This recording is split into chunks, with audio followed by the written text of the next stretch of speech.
Sir আমি আজকে মানে নতুন এই ক্লাসে একটু যদি বুঝতেছি না আসলে কোথা থেকে শুরু করবো। আজকে বুঝবা না কিছুই। আজকে ক্লাসটা তোমার মাথার উপর দিয়ে যাবে, কিছু করার নাই। কারণ এটা হচ্ছে আজকের টপিকের আমাদের শেষের দিন। ঠিক আছে তো? হ্যাঁ, ওই জন্য তোমার মাথার উপর দিয়ে যাবে। তুমি যদি মাথাটা একটু হাত দিয়ে চেপে ধরে যদি শান্তভাবে থাকতে পারো তাহলে কাজ হবে, আর না হলে লিভ নিতে পারো, কোনো সমস্যা নেই। কারণ স্যার আমি গত দুইটা ক্লাস ইউটিউবে করছি, দ্য হ্যাঁ, লায়ন এন্ড দ্য জেড। তাহলে যদি করে থাকো, এখানে টোটাল 5টা বা 6টা ক্লাস আছে, সবগুলো করে তারপর এখানে বুঝতে হবে। তারপর থাকলে অবশ্যই তাহলে বুঝবা, কোনো সমস্যা নাই, একটু টেনশন নেওয়ার কিছু নাই।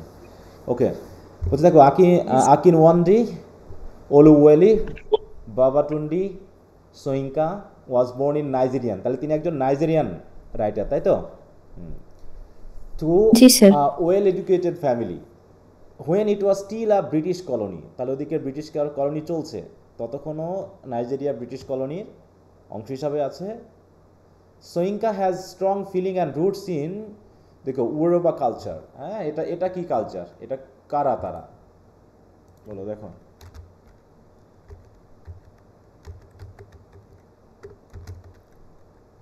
সরি, এখানে একটা বেশি পড়ে গেছে।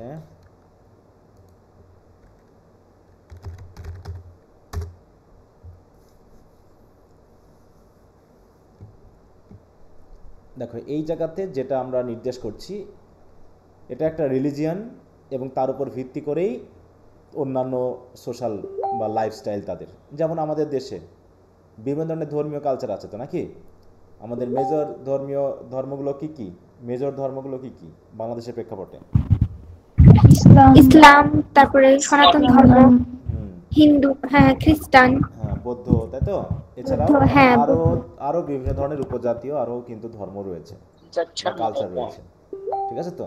তো এরকম নাইজেরিয়াতেও এই ধরনের একটা, দেখো, Yoruba culture is a rich and complex tradition encompassing various aspects of life, সেটা ইনক্লুডিং ফিলোসফি, রিলিজিয়ন, আর্ট। এটা যেমন এক একটা ধর্ম কিন্তু এক একটা বিষয়কে নির্দেশ করে, তাই না? যখন ক্রিশ্চিয়ান ধর্ম, তখন ক্রিশ্চিয়ান ফিলোসফি আলাদা, তাদের ধর্মীয় আলাদা, তাদের আর্ট, খাওয়া দাওয়া, কালচার, পোশাক আশাক সব আলাদা। It's deeply rooted in an oral tradition and features a unique cosmology and world view. অনেকটা সনাতন ধর্মের মতো, যেটা হচ্ছে বিশ্ব তত্ত্বের উপর ভিত্তি করে যে রিলিজিয়নটা। হ্যাঁ, বিভিন্ন দেবদেবী বিষয়গুলো আছে, তাই না? এক একটা দেবী এক একটা বিষয়কে নির্দেশ করে, বা দেবতা এক একটা বিষয়কে নির্দেশ করে। এইগুলো এই কালচারের অংশে পড়ে। তো দেখো, এটা রিলিজিয়ন কি বলছে? Yoruba religion also known as Orisha or, দেখো, Ifa is a vibrant system of belief featuring a pantheon of deities. হয়েছে অসংখ্য। প্যান্থিয়ন মানে কি? প্যান্থিয়ন মানে হচ্ছে অসংখ্য। হ্যাঁ, অসংখ্য বিচিত্র ধরনের দেবতা। ডেইটি মানে কি? দেবতা। যার মধ্যে পড়ছে Orisha, including Olorun the supreme being. যেমন জিউস আমরা ধরি, গ্রিক গ্রিক যেমন গ্রিক কালচার এক জিনিস, তাই না? গ্রিক কালচার এক জিনিস, রোমান কালচার এক জিনিস। তারপর হচ্ছে এর ভিতরে তোমার ক্রিশ্চিয়ান কালচার একরকম, ক্রিশ্চিয়ানদের মধ্যে আবার প্রোটেস্ট্যান্ট, তারপর হচ্ছে তোমার ক্যাথলিক, তাদের কালচার একরকম। তো এরকম বিভিন্ন ধরনের কালচারের মধ্যে এটা একটা। হ্যাঁ, তো এগুলো নিয়ে বেশি আমরা কথা বলবো না, জাস্ট এটা যে একটা কালচার, একটা ট্রেডিশন, সেটা আমরা একটু বুঝলাম। এটার ইনফ্লুয়েন্স কেমন বলছে? Europa culture has had a significant impact on the African diaspora. Diaspora বুঝি? ডায়াসপোরা শব্দের সাথে আমরা পরিচিত। জি স্যার। এইচএসসি লেভেলে তোমরা ডায়াসপোরা নামক একটা পেয়েছিল না, হ্যাঁ, প্যাসেজ পেয়েছিলা আমাদের সময় জি তোমরা? স্যার, হ্যাঁ অধিবাসী হ্যাঁ। ছিল। তাহলে ডায়াসপোরা মানে হচ্ছে একটা নির্দিষ্ট জনগোষ্ঠী যেটা একটা নির্দিষ্ট এলাকায় বসবাস করে, এবং তারা এখানকার স্থানীয় না, বরং অন্য জায়গা থেকে উঠে এসে থাকছে, তাই না? এরকম একটা বিষয়কে নির্দেশ করে। With its religious and artistic tradition being practice in various parts of the world. আরও বিভিন্ন ধরনের এলাকা রয়েছে, যেমন বাংলাদেশের যে কালচার, বাঙালি কালচার, এটা কি শুধু বাংলাদেশে আছে, না বিভিন্ন দেশে আছে যেখানে বাঙালি মানুষ বসবাস করে? বলো তো। বিভিন্ন দেশে আছে হ্যাঁ, সেখানে বাঙালি মানুষ ভারতে আছে, বসবাস করে। তাই না? তারপরে হচ্ছে আরও বিভিন্ন জায়গায় যেখানে বাংলাদেশি মানুষ বসবাস করে। অতএব বৈশ্বিকভাবেও এই ধর্মের একটা প্রভাব আছে, বা এই কালচারের একটা প্রভাব আছে। তো এখন আমরা, ওটা কি কেটে ফেললাম? ও আচ্ছা, এটা এইভাবে খুলে আছে, তাই তো? সরি, দাঁড়াও।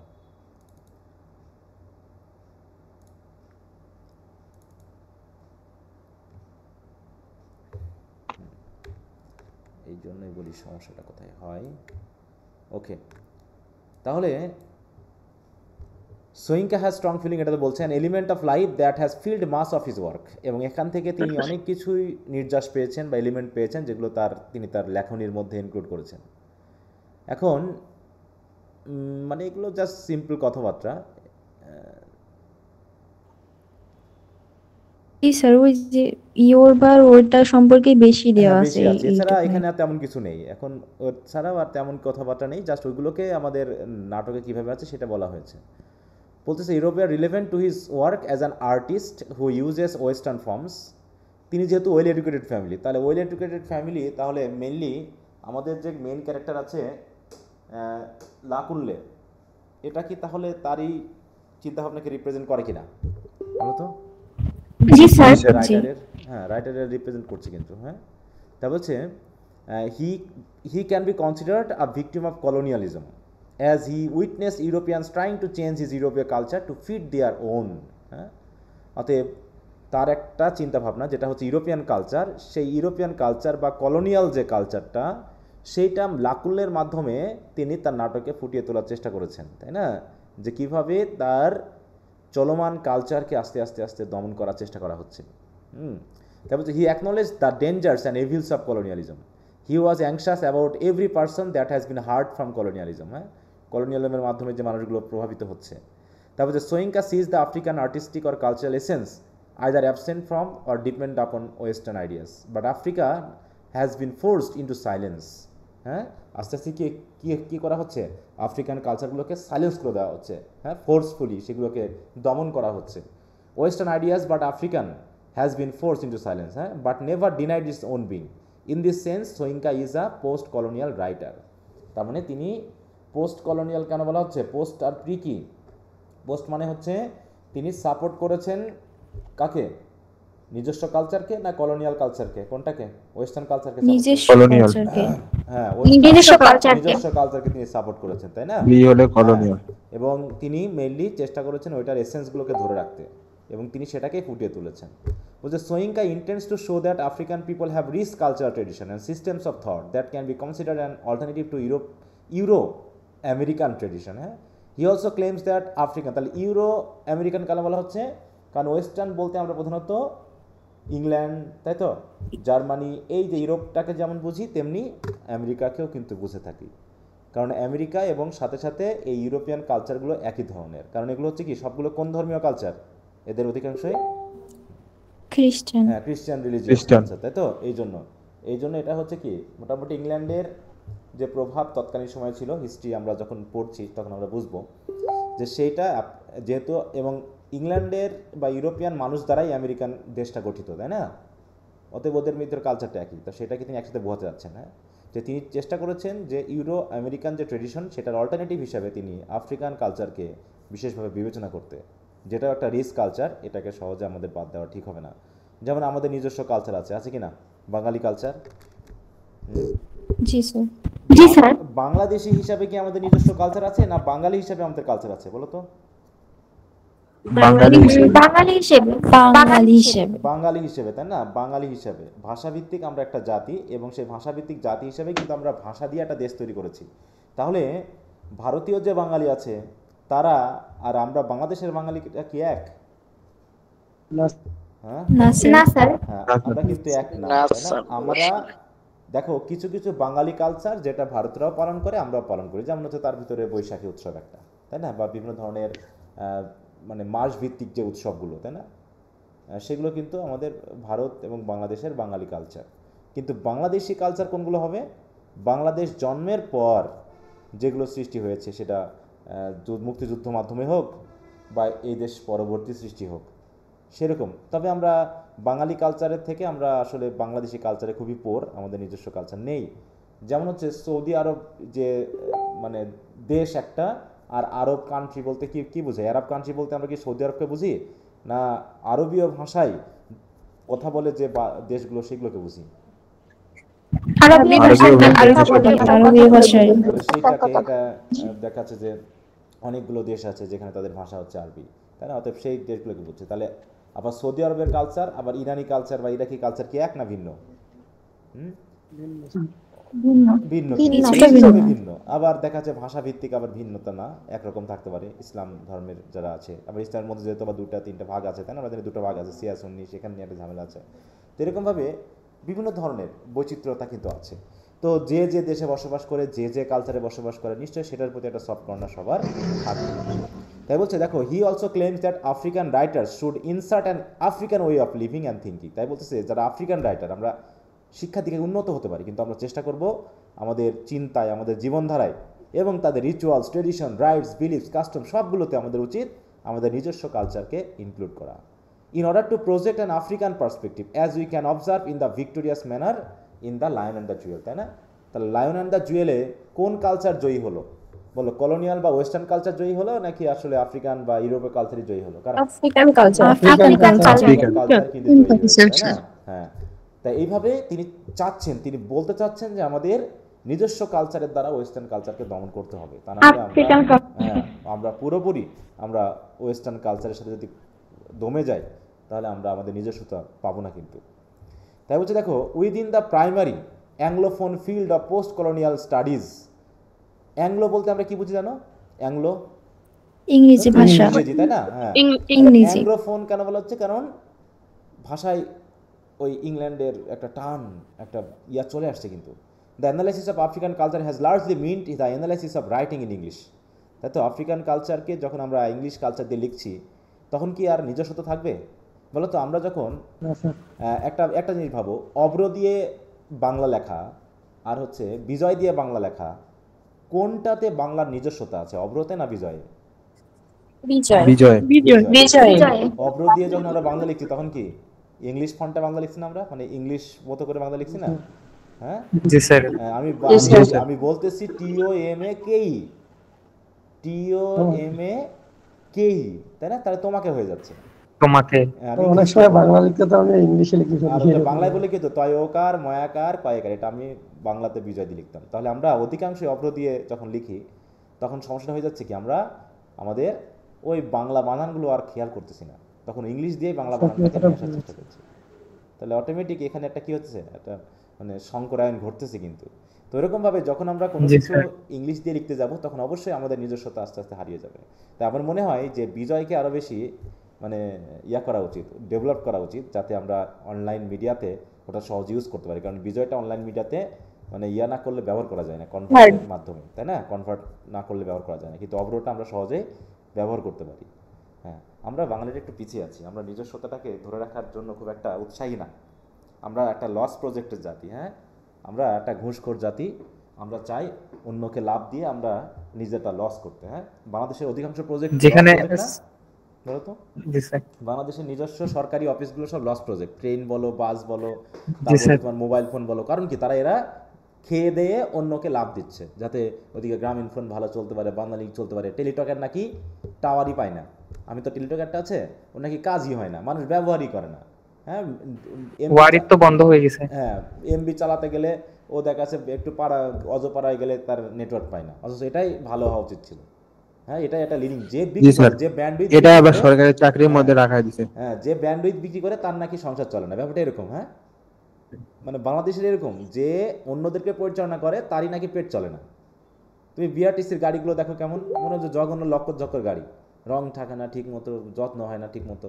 হ্যাঁ, প্রত্যেকটা জায়গাতে এই, তার মানে কি আমাদের নিজস্ব বিষয়গুলোর প্রতি আমরা উদাসীন। আর এর জন্য কারা? আমরা বাঙালিরাই দায়ী।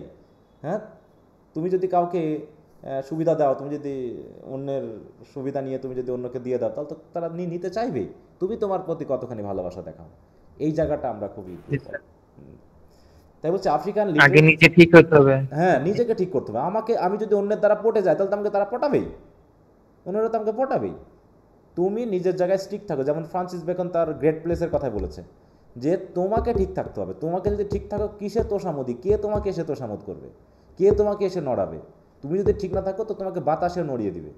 ঠিক আছে, তোমাকে বাতাসে, ওই যে যেরকম চাঁদাবাজিটা, মানুষ চাঁদা দিচ্ছে কেন তাইলে? হ্যাঁ দিচ্ছে দেখি তোরা নিচ্ছে। হ্যাঁ হ্যাঁ হ্যাঁ, তুমি প্রতিবাদ করো, একটু করো। আর সমস্যা বললাম তো, এই যে সরকার আছে, পৃষ্ঠপোষকতায় আছে আমাদের সব, একটা সরকার আসে যারা পৃষ্ঠপোষকতা দেয়। এখানেও আমরা একটু দুর্বল, মানে আমরা আমাদেরকে ঠকাচ্ছি। আলটিমেটলি অন্যরা কেউ ঠকাচ্ছে কিনা আমি জানি না, আমরাই আমাদের ঠকাচ্ছি। এটা হলো আমাদের সবচেয়ে বড় বৈশিষ্ট্য, আমরা ঠকবাজ। যাও, তাও এ চাচ্ছে যে আমরা চেষ্টা করতে নিজস্ব কালচারকে, নিজস্ব বিষয়গুলোকে ধরে রাখতে। যাক, African literature has focus sometimes on the post second world war period, তাই না? পোস্ট ওয়ার পিরিয়ড মানে হচ্ছে দ্বিতীয় বিশ্বযুদ্ধ পরবর্তী। হ্যাঁ, though African literature has emerge slowly in this period as a response to the tyranny of colonialism. মানে কেউ সরাসরি কলোনিয়ালিজমকে প্রতিবাদ করেছে, আবার কেউ এরকমভাবে গল্প দিয়ে, মানে সরাসরি না পারলেও গল্পের মাধ্যমে বোঝাতে চেষ্টা করেছে যে আমরা আফ্রিকান কালচার পছন্দ করি, আমরা ওয়েস্টার্ন কালচারকে গুরুত্ব দিই না। ঠিক আছে তো? তাই বলছে in response and reaction to colonialism some movements occurred such as nationalist movement বা পোস্ট কলোনিয়াল মুভমেন্ট, এই মুভমেন্টগুলো কিন্তু হয়েছে। Accordingly post colonialism has some branches which includes, দেখো, এথনোসেন্ট্রিসিটি। এথনোসেন্ট্রিসিটি মানে হচ্ছে নিজস্বতা, নাকি? ইউরোসেন্ট্রিসিটি মানে হচ্ছে যারা ইউরোপ কেন্দ্রিক, হ্যাঁ, ইউরোপ কেন্দ্রিক। তারপর হচ্ছে সাইনোসেন্ট্রিক। সাইনো বলতে আমরা কি বুঝি?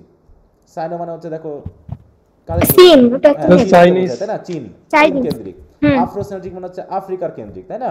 এথনোসেন্ট্রিক মানে হচ্ছে বিভিন্ন এথনিক যে গ্রুপ আছে সেই কেন্দ্রিক।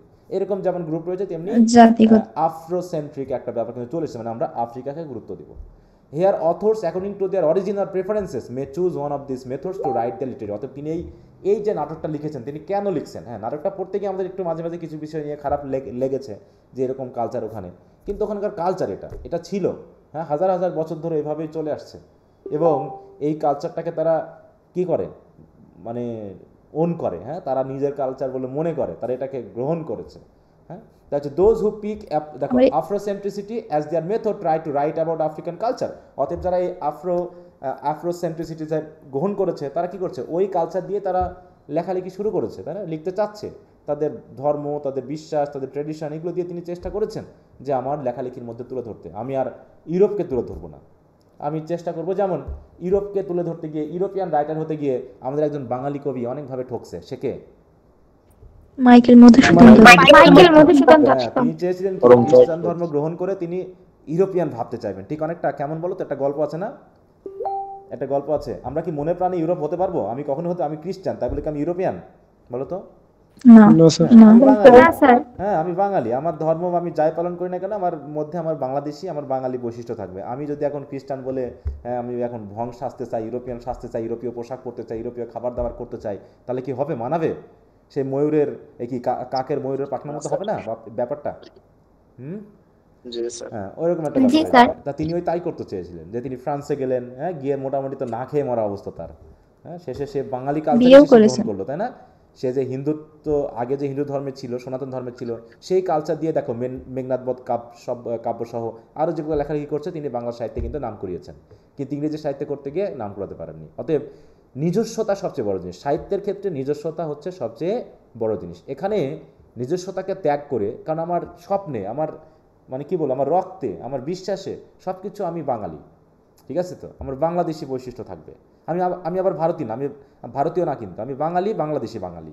আমি ভারতীয় বাঙালি না, তাদের মতো কথা বলি না, তাদের মতো আমি খাই না, কিন্তু আমার মধ্যে আমার বাঙালিয়ানা আছে। অতএব এই বাঙালিয়ানা হিন্দু হোক, খ্রিস্টান হোক, মুসলিম হোক, সবার বাঙালিয়ানা একই ধরনের, একই রকম কিনা? তোমরা আমাকে তো চিনবে না যে আমি খ্রিস্টান না, মুসলিম না, হিন্দু। চেনা যাবে আমাকে, কারণ আমি একজন বাঙালি। প্রথমত ধর্ম দিয়ে, ধর্মের বৈশিষ্ট্য মানুষের ভিতরে পোশাকই আসতে পারে, কিছু পোশাকই আসবে, খাওয়া দাওয়া আসবে, কিন্তু আমি মানুষ হিসাবে আমাকে দেখে তো কেউ চিনবে না, কারণ আমার মধ্যে বাঙালি বৈশিষ্ট্য আছে, তাই না? তো ব্যাপারটা ঠিক এরকম। তাই বলছে এখানে তিনি এটাই চাচ্ছেন যে মেথড টু ট্রাই, দেখো, right about African culture, tradition, এই কথাগুলো একটু ঢোকানোর চেষ্টা করতে হবে আমাদের লেখালেখির ভিতরে। শুধু গল্প লিখলে কিন্তু কোশ্চেন আনসার হয় না, ঠিক আছে? শুধু একটা গল্প সামারি লিখে গেলে কিন্তু স্ট্যান্ডার্ড মানের কোশ্চেন আনসার হয় না, তোমাকে এগুলো যুক্ত করতে হবে, অ্যাড করতে হবে। এবং যখন ওই ধরনের কোশ্চেনগুলো তোমাকে দেওয়া হবে, এখন যেহেতু কোশ্চেনগুলো একটু ঘুরিয়ে ফিরিয়ে হচ্ছে, হ্যাঁ, সরাসরি কোশ্চেনের পরিমাণ কিছুটা কম দেওয়া হচ্ছে, প্রত্যেকবারই কম আসে, কিন্তু এখন আরেকটু মানে ডিপে যাওয়া হচ্ছে, এই জন্য এই বিষয়গুলো সম্পর্কে আমাদের পড়ে ধারণা নিতে হবে। যাই তাই বলছি, in order to demonstrate heritage and express pride as they can resist দেখো, ইউরোসেন্ট্রিসিটি, তারা রেসিস্ট করতে যাচ্ছে, হ্যাঁ, নিজস্ব হেরিটেজ এবং নিজস্ব প্রাইডকে ডেমনস্ট্রেট বা এক্সপ্রেস করার মাধ্যমে তারা চাচ্ছে ইউরোসেন্ট্রিসিটিটাকে রেসিস্ট করতে, বাধা দিতে, হুইচ রিফ্লেক্টস আপন আ কলোনিয়াল এক্সপেরিয়েন্স। হ্যাঁ, তারপরে কি বলছে? Afrocentricity is a worldview that emphasizes the importance of African people in culture. African পিপলকে, তাদের কালচারকে তুলে ধরার এখানে কিন্তু ব্যাপারটা এসেছে। এবং philosophy and history as an ideology and political movement, it seeks to honour the idea that blackness itself is a set of ethics. তাই তো? ব্ল্যাকনেস, মানুষের গায়ের রঙও এক ধরনের এথিক্স, এক ধরনের বিশ্বাস, এক ধরনের নীতিনৈতিকতা। সুতরাং to be black is to be against all forms of oppression, racism, classism, patriotism, এইরকম যা আছে আর কি, বা হোয়াইট রেশিয়াল ডমিনেশন। অতএব আমি যখন ব্ল্যাক, তখন আমার ব্ল্যাকের মানে বিরুদ্ধে যত রকমের অপ্রেসিভ ফর্মগুলো আছে, সেটা রেসের মাধ্যমে হোক, সেটা ক্লাসের মাধ্যমে হোক, সেটা হোয়াইট রেশিয়াল ডমিনেশনের মাধ্যমে হোক, আমাদের সব কিছুকে কী করতে হবে? প্রতিবাদ করতে হবে। আমি যদি ওদের বিরুদ্ধে না যাই, তাহলে আমি আমার নিজস্বতা হারাবো, আমি আমার নিজস্ব কালচারকে হারাবো। Some African writers have gone beyond the lines of writing about Africa, generally to draw on African raw materials and information, and furthermore they have used information for their own specific ethnic groups to illustrate cultural ethos। এবং বাকি যারা আছে, আরও writer আছে, তারা কি করেছে? নিজ নিজ যে সকল, তারা যে যে স্পেসিফিক গ্রুপের মানে সদস্য, তারা সেখান থেকে ইনফরমেশন নিয়েছে, তারা সেখান থেকে ম্যাটেরিয়াল গ্রহণ করেছে, করে নিজের মানে রাইটিংয়ে কিন্তু দেওয়ার চেষ্টা করেছে। যেহেতু আমরা আফ্রিকান কালচারটা পড়ছি না, আমরা ইউরোপিয়ান কালচার পড়ছি, তো এখানে আমরা কিছু কিছু আফ্রিকান কালচারের রাইটিং পাবো। যেমন চিনুয়া আচিভি, এটার আমরা পাবো। For example, চিনুয়া writes about Igbo because he is a member of the group, Igbo group, তাই না?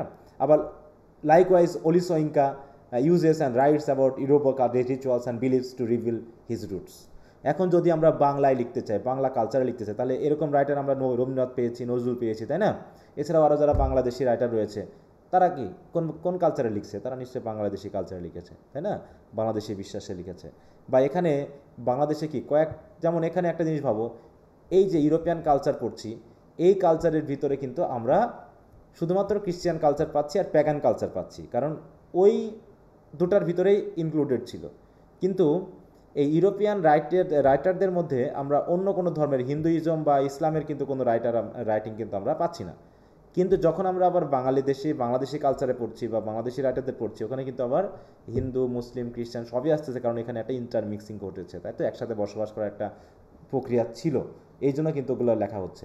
কিন্তু দেখাচ্ছে যে তোমার ইউরোপে বসবাস করে বাঙালি রাইটাররা মানে ফ্লারিশ করেছে খুব কম, এই জন্য ওদের ভিতরে ওই জায়গাটা আসেনি। যারা লিখছে তারা সবাই ক্রিশ্চিয়ান রাইটার, এবং তারা অন্য ধর্মকে সেভাবে দেখেনি বা পায়নি বা টাচ পায়নি বলে সেই বিষয়গুলোর কালচার কিন্তু আমাদের ভিতরে নেই, বা ওই জিনিসগুলো কিন্তু আসেনি। আবার দেখো, তুমি একটা জিনিস ভাবো, লার্নিং গ্রিপ পড়েছিলাম না আমরা? লার্নিং গ্রিপ পড়েছিলাম জি স্যার। ফার্স্ট ইয়ারে। ওখানে কি রাইটার কিন্তু একজন, কি বলবো, রাইটার একজন কোন ধর্মের? তিনি স্যার উনি বাঙালি। কায়সার হক, মুসলিম ধর্মের। মুসলিম ধর্মের। কিন্তু দেখো, উনি কিন্তু ওখানে ক্রিশ্চান একটা অ্যালিউশন দিয়েছেন, শব্দ ইউজ করেছেন। কোনটা বলতে পারবা? ক্রুসিফিকশন, তাই তো? ক্রুসিফিকশন, এই কথাটা কিন্তু তিনি ওখানে বলেছেন। হ্যাঁ, মানে এটা কেন? কারণ হয়তো তিনি ওই কালচার সম্পর্কে পরিচিত, ওই শব্দ সম্পর্কে পরিচিত, এবং ওটা ওই ওয়ার্ডটা দিলে হয়তো তার ওই সময়ের মানসিক অবস্থাটা বোঝানো যাবে। কিন্তু যারা পড়বে এই রাইটিংটা পড়বে, তারা ওই শব্দের সাথে কি পরিচিত? বলো তো, বাংলাদেশে কি অধিকাংশ যারা পড়বে তারা কি সাথে পরিচিত? পরিচিত না। তাহলে তো ঘটনাটা উল্টে যাচ্ছে। তাহলে তিনি কেন তার নিজস্ব কালচারকে ইউজ করলেন? তাহলে তো তিনি যদি বাংলাদেশের কালচারকে ইউরোপিয়ান কালচার দিয়ে বোঝাতে চান, তাহলে বাঙালিরা বুঝবে? বোঝা সম্ভব? বলো, অনেক ক্ষেত্রে কিন্তু কঠিন হয়ে যায়। অতএব ওই জন্য বললাম যে যেখানে ওখানে, ওই জন্য আমরা ওইটা একটু মাথায় ক্যাচ করেছে যে ওখানে তিনি তার নিজস্ব কালচারের বা ধর্মের ব্যাপারটা আনতে পারতেন। এমনকি তিনি কিন্তু দেখো প্রথম দিকে যে ওই যে মানে দাদি মারা যাওয়ার পর ওখানে যে স্ক্রিপচারের কথা বলা হয়েছে, ওখানে কিন্তু তিনি ধর্মীয় কোনো নিজস্বতা রাখেননি, তার নিজস্ব ধর্মীয় কিন্তু ব্যাপারটা আনেননি। তিনি কিন্তু শব্দ চয়নের মাধ্যমে ওটাকে কিন্তু এড়িয়ে গেছেন। ওটি তো সরাসরি দিতে পারতেন, তাই না? ওখানে কিন্তু তিনি মৌলবী বা এই জাতীয় শব্দগুলো আনতে পারতেন না। আনলে পরে কি দেখাচ্ছে আরও বুঝতে সহজ হতো আমাদের বাংলাদেশি মানুষদের জন্য, বাংলাদেশি ইয়াদের জন্য। কিন্তু ওইগুলো কিন্তু তিনি এড়িয়ে গিয়েছেন। হ্যাঁ, তাই এরকম ব্যাপারটা যে তিনি তো বলতে চাচ্ছে যে যখন আমরা আমাদের একটা সাহিত্যকর্ম রচনা করব, তখন অবশ্যই আমাদের নিজস্বতা থাকতে হবে, নিজস্ব কালচার দ্বারাই এটাকে রিপ্রেজেন্ট করতে হবে। তো এখানে সেটা বলছে যে in European folk tales there is often an innocent maiden who is charmed by handsome stranger who later changes to an, দেখো, অগ্রি, তাই তো? অগ্রি কি জিনিস বলো? রাক্ষস বা খারাপ লোক। কি আছে, বাংলা হয়ে আছে কেন?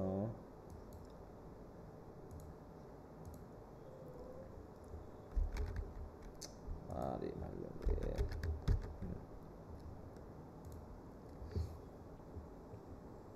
দেখো আ ম্যান ইটিং জায়ান্ট, তাই না? মানে এরকম গল্প আমরা শুনেছি, অনেক গল্প কিন্তু আমরা এরকমটা জানি ইউরোপিয়ান। যেমন আমরা ক্যানিবালিজম জানি।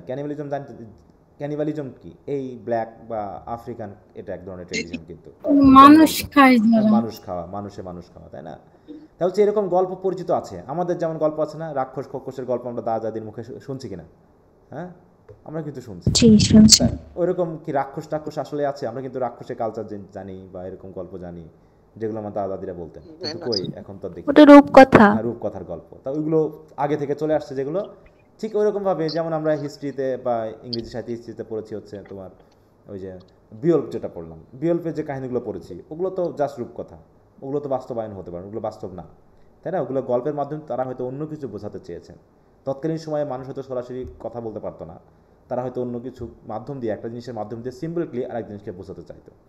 He noted that this kind of stories were told to sentimental young girls, to warn them from the danger, what would happen to them. হ্যাঁ, মানে এই যে একজন মেয়ে, একজন ইনোসেন্ট মেয়ে একজন হ্যান্ডসাম স্ট্রেঞ্জারের দ্বারা চার্মড হলো, এবং শেষে যে হ্যান্ডসাম লোকটা একটা ম্যান ইটিং, তাই তো, মানুষে রূপান্তরিত হয়ে গেল। এটা একটা জাস্ট গল্প, এটা একটা রূপকথা, কিন্তু রূপকথার মাধ্যম দিয়ে কী বোঝানো হচ্ছে বলো? বোঝানো হচ্ছে যে বাস্তবতা। হ্যান্ডসাম মানুষ থেকে একটু সাবধান থাকতে হবে। তারা ম্যান ইটিং মানে এখানে খারাপ মানুষে পরিণত হতে পারে। তো এরকমভাবে তারা কিন্তু উপস্থাপন করেছে। They should not be deceived by an attractive young man. অতএব এখানে এই গল্পের মাধ্যমে বোঝানো হয়েছে যে অ্যাট্রাকটিভ ইয়ং ম্যানরা যারা ডিসিভ না হয়, about whom they knew nothing about, যার সম্পর্কে তাদের কোনো পরিচয় নেই। Thus don't let handsome stranger lead you into the woods because became one of the most explicit morals that could be drawn from this kind of tales. এরকম tales থেকে দেখানো হয়েছে। Hence Soyinka used the theme, do not let handsome stranger lead you into woods in his play, but in a different way, হ্যাঁ, একটু ভিন্নভাবে, যেটা আমরা দেখতে পাইছি এই লায়ন অ্যান্ড দ্য জুয়েলে, তাই না? তাহলে সে একজন বিউটিফুল গার্ল, কিন্তু সে বলছে কি, the lion and the jewel, the so called protagonist Sidi is a beautiful girl who has many suitors among whom there is a middle age man called Bale who already has, কি করেছে সে, already has several wifes, তার already অনেক wife আছে, অনেকগুলো বিয়ে। হ্যাঁ, in order to feed her curiosity and stubbornness. দেখো, সাবধান করা হয়েছে, কিন্তু কিউরিওসিটি বশত কি করছে সে, Sidi wants to turn the middle age man down, মানে সে চাচ্ছে কি, সে তাকে ছোট করবে, হ্যাঁ, মানে সে অপমান করতে গেছে। সে কি আসলে সাদিকুকে বেলকে কি করতে গেছিল, বারুকাকে সে অপমান করতে, সে নিজের ফাঁদে পড়ে গেছে না? So she goes to his house. At first she tries to mock him because of his impotency, but later she turns to be his prey. সে শিকার হয়ে গেল। হ্যাঁ, we might say that this theme has been inspired from European folk tales. তবে এই যে সেন্সটা, এটা তিনি নিশ্চয়ই তার নিজস্ব কালচার থেকে নিয়েছেন। And Soyinka changed it a little to fit to the present time. What somewhat, দেখো, follows the moral, do not always follow your curiosity, যে সবসময় নিজস্ব কিউরিওসিটিকে ফলো করো না, তাহলে বিপদে পড়বা। Curiosity can act as a stranger that is against you. Here again Soyinka uses a folktale concept, although Lakunle is not a stranger. সে তো পরিচিত নাকি, সে তো তাকে ভালোবাসে, except for his mind and thoughts and ideas, so he should therefore be abandoned. তাহলে Lakunle is not a stranger except for his mind and thoughts and ideas. তার হয়তো চিন্তা ভাবনাগুলো তার কাছে পরিচিত না, সিডির কাছে গ্রহণযোগ্য না, তাই সে তাকে ত্যাগ করেছে। তো এইভাবে দেখা যাচ্ছে যে তার গল্পটা তৈরি করতে গিয়ে তার নিজস্বতা কিছু একটা অবশ্যই দেওয়া হয়েছে। তো ইউরোপীয় অপেরা বা travelling theatre is a very flexible form, it can use traditional music, dance ইত্যাদি। At the same time the latest styles in music and design, হ্যাঁ, in the lion and the jewel, the dance of the lost travellers, ওই যে আমরা যেটা dance tradition দেখলাম, এই ট্রেডিশনটাও কি হয়তো তার নিজস্ব কালচার থেকে আনা হয়েছে, হ্যাঁ, European tradition and many other African rituals and contemporary events that is often illustrated and interpreted in dance involving costumes and pantomime. Soyinka believes that this kind of street theater prepares a fruitful field for improving African drama. Therefore আর যেমন আমাদের ড্রামার ক্ষেত্রে অনেকে বেশ অবদান রেখেছে, কিন্তু বর্তমানে আর ড্রামার খুব একটা অংশগ্রহণ আর দেখা যাচ্ছে না, মানুষ আর এখন ড্রামা পছন্দ করে না, তাই না? আগে নাটক হতো, যাত্রাপালা হতো, কিন্তু এখন আর মানুষ ওগুলো খুব একটা পছন্দ করে না। এর পিছনে কারণ আছে, কারণ আমরা যাত্রাপালা বা এই জায়গাগুলোকে আমরা নষ্ট করে ফেলেছি কিছু ভালগারিটি দিয়ে। There are several parts of dancing and drumming in the play that are features of European opera, theater and African oral tradition. এই যে যখনই কোনো ঘটনা ঘটছে সেখানে আমরা দেখতে পাচ্ছি কি, ড্রামার্সরা আসতেছে, ডান্স করতে যাচ্ছে, তার মানে কি তিনি তার নিজস্ব কালচারে কিছুটা হলেও অ্যাড করেছেন। যদিও এখানে আমরা ওদের ওইগুলোর কিন্তু সরাসরি ইফেক্ট পাচ্ছি না, হ্যাঁ, সরাসরি ইফেক্ট পাচ্ছি না। The early drama of this period receive a great amount of its themes from internal worlds of family, marriage and relationship and also from popular and oral tradition of the region. তার মানে আমরা এখানে যেটা পড়ছি, তো এই যে কালচারটা আমরা পড়লাম সেটা অবশ্যই একটা নির্দিষ্ট কালচারকে রিপ্রেজেন্ট করে। Yoruba tradition gives Soyinka an African identity, and also the use of Yoruba materials provides a nostalgic act which encourages readers with African perspective to emphasize with the play more. যে যখনই তুমি বিশেষ করে যারা reader আছে তাই না, তারা যখন এটা পড়বে তখন অবশ্যই কোন কালচারকে তারা বুঝবে বলো? আমরা যখন পড়তেছি তখন কি আমরা একটা নির্দিষ্ট কালচারকে ইয়োরবা অতএব hair getting bride price from the groom and hiring praise singers for the wedding ceremony are some African and European customs that Lakunle refuses to pay at first, but later in the second situation he accepts, which shows that he could not replace his entire way of thinking with a European outlook. The European outlook দিয়ে পুরোপুরিটা কিন্তু সে পরিবর্তন করতে পারবে না, সে বুঝতে পেরেছে। And here Soyinka tried to mention Yoruba rites and rituals as much as he could. অতএব লাকুনলেকে তাহলে লাকুনলে রিপ্রেজেন্ট করছে কি ইউরোপিয়ান অ্যাগ্রেশন, হ্যাঁ, ইউরোপিয়ান ট্রেডিশন, যেটা চেষ্টা করেছে মানে ওইখানকার নেটিভ কালচারের উপর প্রভাব বিস্তার করতে, কিন্তু আলটিমেটলি সেটা আর পারেনি। পেরেছে কি? পারেনি। কিসের জন্য পারেনি? Because the native peoples are very strongly influenced by their own culture, হ্যাঁ, they didn't become cheated. Soyinka can also be considered as an ethnocentrist who writes about the general people and culture of a community. যাক, এই কথাগুলো বলা হচ্ছে, এগুলো তোমরা একটু পড়ে নিতে পারবা মনে হয় আমার কাছে, হ্যাঁ। জি স্যার পারবো। এইগুলো আগের প্যারায় কিছু না, এখানে তোমরা জাস্ট একটু পড়বা ওই বিষয়। জি স্যার, এখন বিষয়টা একদম পুরোপুরি ক্লিয়ার হয়ে গেছে। হ্যাঁ, এটা একটু পড়বা, তাছাড়া এখানে আর মনে হয় না সময় নষ্ট করা দরকার আছে, কারণ ওইগুলোই ঘুরে ফিরে বলবো যে তার কালচারকে ওই মানে একটা প্রশ্ন আছে এখানে, একটা গুরুত্বপূর্ণ প্রশ্ন আছে, আমি তো তোমাদের এখন প্রশ্নগুলো শেয়ার করিনি। দেখো এই প্রশ্নটা আবার এসে গেছে কিনা আমি তো দেখি তো এবার। সরি, কোথায় গেলাম?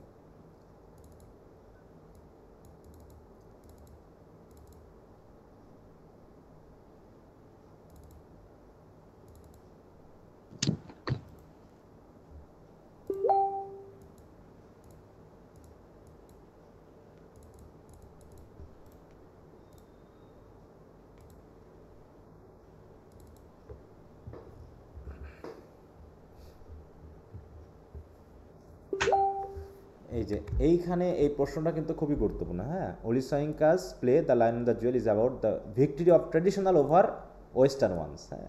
এই জায়গাতে তখন তোমাকে এই কথাগুলো একটু নিয়ে আসতে হবে, ঠিক আছে, এই জায়গাগুলোতে যে জি স্যার কালচারটা কার উপর করেছে, জয়লাভ করেছে, যে কালচার ধারণ করে সেই জয়ী হয়, আর যে সেটাই বোঝায়। আচ্ছা, তাহলে এবার প্রশ্নটা এসেছে কি তোমাদের কাছে? কি সেট আছে?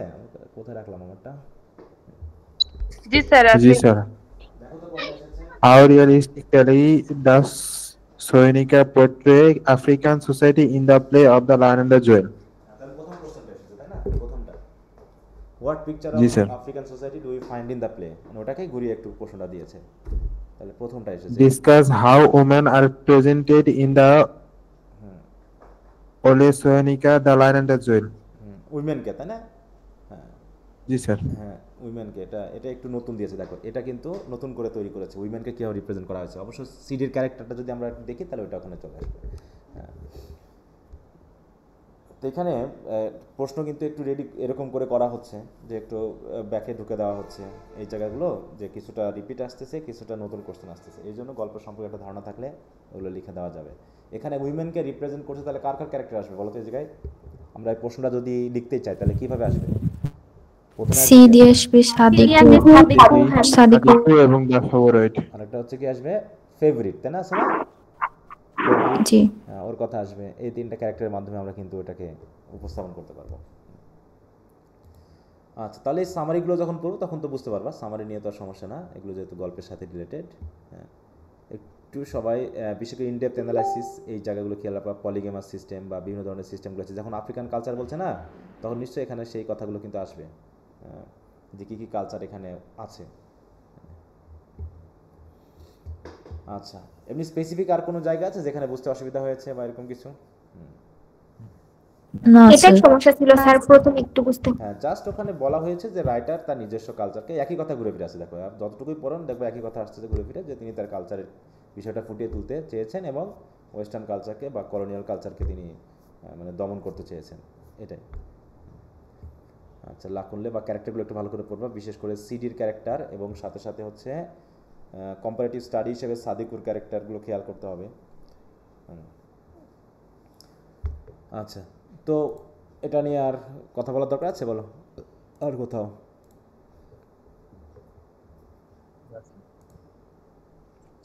না স্যার। আচ্ছা, তো যদি না থাকে তাহলে আমরা অ্যাজ ইউ লাইক ইট নিয়ে মানে আজকে কথা বলতে চেয়েছিলাম নাকি? জি sir. As you like sir it. আমার একটা হ্যাঁ বলো, কার কি সমস্যা? স্যার, যাজক বলতে এখানে কি বোঝাচ্ছে স্যার? এটা আমি বুঝতে পারতেছি না। যাজক বা যাজকীয়। যাজক বলতে পাদ্রী, পুরোহিত এগুলোকে বোঝায় যাজক। ধর্মযাজক। ধর্মীয় যারা প্রধান, তারা ধর্ম প্রচার করে বা ধর্ম পরিচালনা করে তারাই। হ্যাঁ, ঠিক আছে।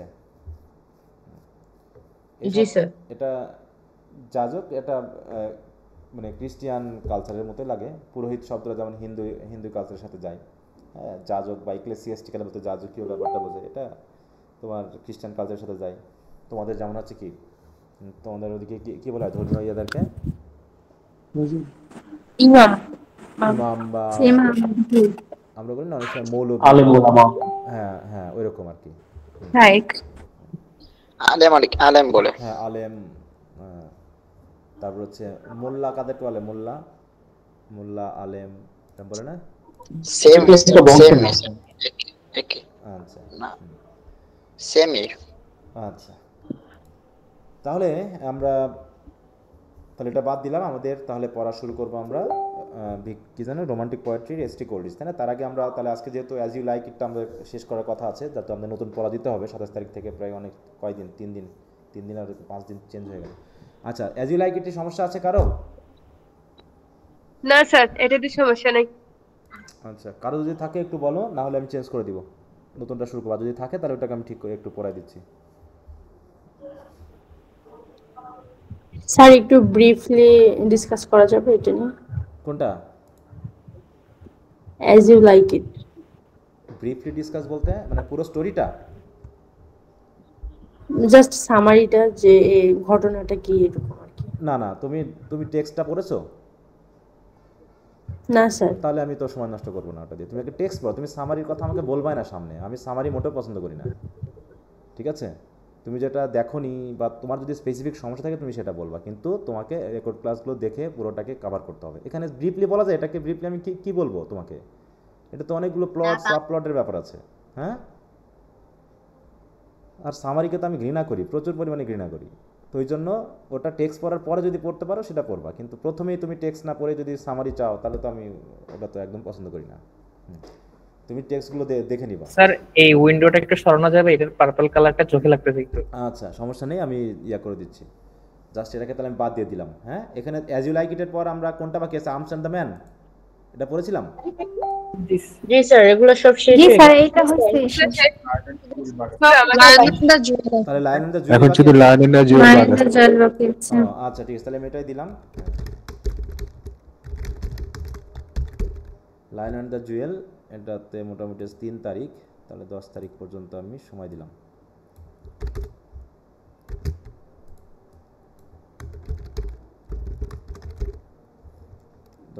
মে। আচ্ছা,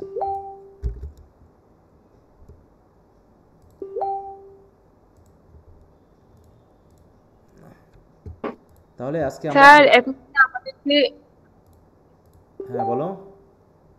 বলতেছি স্যার, এখন কি আমাদেরকে কবিতা পড়াবেন? যে হ্যাঁ হ্যাঁ, আমরা কবিতাটা শুরু করব আজকে। স্যার স্যার আগামী ক্লাসে শুরু করুন। বলো, সময় কম। বলতেছি স্যার কবিতা আগামী ক্লাসে শুরু করি। আগামী ক্লাসে? কেন, কোনো সমস্যা?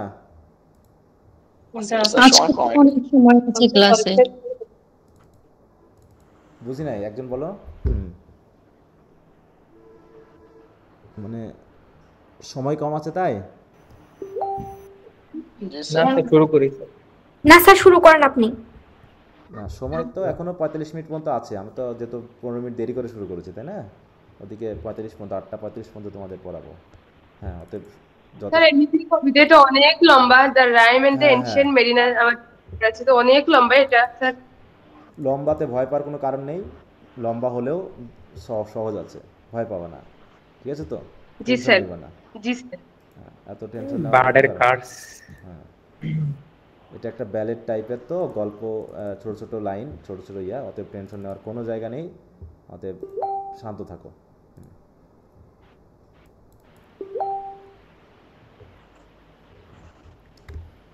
এভাবে কিন্তু স্যার বড় কবিতাগুলো সহজই হয়, ছোটগুলোই কেমন জানি লাগে। হ্যাঁ, এটা একটা গল্প এবং খুবই ইন্টারেস্টিং একটা কবিতা। ঠিক আছে তো? ভয় পাওয়ার কোনো কারণ নেই। আচ্ছা, তাহলে আমরা উইলিয়াম ব্লেক শেষ করেছি, উইলিয়াম ওয়ার্ডসওয়ার্থ শেষ করেছি, আর ড্রামা তো আমাদের মোটামুটি শেষ হয়ে গেল, তাই না? ড্রামা শেষ। এবার আমরা পোয়েট্রি শেষ করে যাব। হ্যাঁ, পোয়েট্রি শেষ করে, পোয়েট্রি তো শেষ করবো না আমরা, একটানা লাগলে আবার খারাপ লাগবে। এই জন্য আমরা, যেহেতু এখনও আমাদের 1টা 2টা 3টা 4টা 5টা বাকি আছে নাকি, না সরি 4টা বাকি আছে, তার ভিতরে আমরা 2টা শেষ করব। ঠিক আছে তো? এস.টি. কোলরিজ এবং বায়রন, এবং দুটাই যেহেতু লম্বা কবিতা, দুটাই লম্বা কবিতা। হ্যাঁ, ডন জুয়ানও যেমন, এটাও। তারপরে আমরা আবার হিস্ট্রিতে যাব। হ্যাঁ, হিস্ট্রিতে যাব এবং তোমার অ্যাডভান্স রিডিং রাইটিংয়ে যাব, তারপরে আবার ঘুরে এসে এটা শেষ করব এইভাবে। তা নাহলে একটা না হয়তো ভালো লাগবে না। জি স্যার এটাই ভালো হবে। হ্যাঁ, ও আচ্ছা, তো ঠিক আছে, আমরা তাহলে শুরু করি। তাহলে এস.টি. কোলরিজ বা স্যামুয়েল টেইলর কোলরিজ, আমরা জানি যে রোমান্টিসিজম কত সাল থেকে শুরু হয়েছিল জানো? রোমান্টিক এজের শুরুর সালটা কত? 1798 থেকে 1832। হ্যাঁ, 1798 থেকে 1832, তাই তো? 32। হ্যাঁ, 32। তো এই সময় আমরা জানি বিশেষ অবদান রেখেছেন রোমান্টিক এজের জন্য কারা? কোন কোন writer? William Wordsworth, William Wordsworth এবং এস.টি. কোলরিজ, তাই তো? এই দুইজন মিলে বিশেষ অবদান রেখেছেন। তো এস.টি. কোলরিজও ঠিক ওই কাছাকাছি সময়ে বয়স, দেখো 1772 তার জন্ম। তিনি বিশেষ অনেকগুলো বেশ কবিতা লিখেছেন, তার ভিতরে সবচেয়ে উল্লেখযোগ্য হচ্ছে এই দুইটা, the rime of the ancient mariner, দেখো 1798 সালের, এবং কুবলা খান হচ্ছে 1816 সালের। এই দুটা কবিতার বিশেষ একটা ফিচার আছে, সেই ফিচারটা হলো সুপার ন্যাচারালিজম। ঠিক আছে তো? সুপার ন্যাচারাল বৈশিষ্ট্য, সুপার ন্যাচারাল এলিমেন্ট। অন্যান্যগুলো তো আছে, ইমেজারি আছে, সিম্বলিজম আছে, কিন্তু অন্যান্য রাইটারদের থেকে তার স্পেশালিটি হলো তিনি সুপার ন্যাচারাল এলিমেন্ট অ্যাড করেছেন। তাহলে সুপার ন্যাচারাল কী জিনিস? হোয়াট ইজ সুপার ন্যাচারাল বলো? যেটা আমাদের হাতে নেই, মানে বিয়ন্ড নেচার। হ্যাঁ, সুপার ন্যাচারাল, হ্যাঁ, যেটাকে কি করতে পারি না আমরা? ন্যাচারাল কোনো যুক্তি দিয়ে প্রমাণ করতে পারি না, কোনো সায়েন্স দিয়ে আমরা যেটাকে প্রমাণ করতে পারবো না। তাই বলছি, দেখো যে attribute to some force beyond scientific understanding of the laws of nature. হ্যাঁ, প্রাকৃতিক হতে পারে অথবা সায়েন্টিফিক কোনো বিষয় দিয়ে আমরা তাকে কি করতে পারবো না, তাকে আমরা বুঝতে পারবো না। হ্যাঁ, যেটা অনেকটা মিস্টিক বা ম্যাজিক্যাল একটা পাওয়ার। হ্যাঁ, আর এইখানে যখন এই কবিতাটা পড়বো তখন এই কবিতার সাথে একটা থিওরি যায়। ঠিক আছে তো? থিওরিটা হচ্ছে এরকম যে উইলিং সাসপেনশন অফ ডিসবিলিফ। হ্যাঁ, উইলিং সাসপেনশন অফ ডিসবিলিফ মানে কি? আমরা বিলিভ করি, আমরা ডিসবিলিভ কখন করি? যখন আমাদের মনে হয় যে এটা বিশ্বাসযোগ্য না, তাই না? হ্যাঁ, জি স্যার। কিন্তু এই কবিতাটা পড়তে গিয়ে আমরা ডিসবিলিফের যে সেন্সটা, সেটা আমরা উইলিংলি সাসপেন্ড করে রাখবো। মানে সাসপেন্ড ডিসবিলিভ, মানে আমি ডিসবিলিভ করব না, আমি যা বলবো এখানে তাই আপাতত বিশ্বাস করব। ঠিক আছে তো? তাই বুঝে দেখো, temporarily allows one self to believe something that is not true. সত্যি না, কিন্তু তারপরে আমি কিছুক্ষণের জন্য বিশ্বাস করবো, specially in order to enjoy a work of fiction. যেমন করে তোমার উইলিংস সুপারন্যাচারাল বিষয় রয়েছে, তোমার ওই যে J.K. রলিংয়ের বই আছে না, কি যেন নাম, হ্যারি পটার পড়ছো? জি স্যার, হ্যাঁ হ্যারি পটার, হ্যাঁ হ্যাঁ, ওইগুলো এরকম সুপারন্যাচারাল, মানে মুভিটা দেখছি, বইতে পড়িনি। একটা ম্যাজিক্যাল ব্যাপার রয়েছে। ঠিক আছে তো? জাদুকরি ব্যাপার রয়েছে, সেগুলো বিশ্বাসযোগ্য না, কিন্তু ওই বইগুলো যখন পড়া হয় তখন আপাতত আমরা বিশ্বাসযোগ্য মনেই করি। তাই কিন্তু ভ্যাম্পায়ার সহ আরও বিভিন্ন ধরনের বই আছে, বিভিন্ন ধরনের সিনেমা আছে যেগুলো অবিশ্বাস্য, কিন্তু তারপরেও আমরা কিছুক্ষণের জন্য ডিসবিলিভটাকে সাসপেন্ড করে রাখি। হ্যাঁ, আমাদের এই ডিসপ্লিট যে সেন্সটা আছে ওটাকে সাসপেন্ড করে নিই এবং আমরা ওটাকে পড়ার চেষ্টা করি বা এনজয় করার চেষ্টা করি। বিশ্বাস করি আর না করি পরের ব্যাপার, কিন্তু আপাতত বিশ্বাস করে আমি একটু পড়ি। আর এই থিওরিটা তিনি দিয়েছেন, এই এস.টি. কোলরিজ। কারণ এখানে দুইজন কবি, উইলিয়াম ওয়ার্ডসওয়ার্থ এবং এস.টি. কোলরিজ, দুইজন ভিন্ন মাত্রার দুইজন লেখালেখি করেছেন, তাই তো? দুইজন একই রকম লেখালেখি করেছেন কিন্তু ভিন্ন মাত্রার বৈশিষ্ট্য তারা অ্যাড করেছেন, ঠিক আছে তো? তাহলে হচ্ছে সুপারন্যাচুরাল এলিমেন্ট কার সাথে যায়? এস.টি. কোলরিজের সাথে, তাই তো? এস.টি. কোলরিজ, হ্যাঁ। তো দেখো আমরা যদি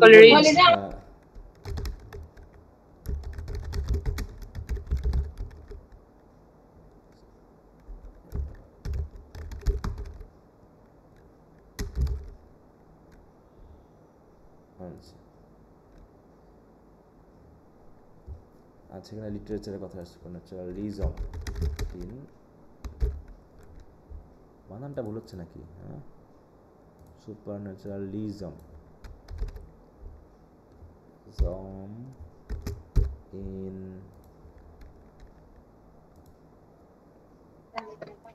স্যার একটু কথা বলবো? হ্যাঁ বলো। রাগ করবেন না তো? হ্যাঁ, রাগ করার হলে অবশ্যই রাগ করি আমি। হ্যাঁ বলো, সমস্যা না।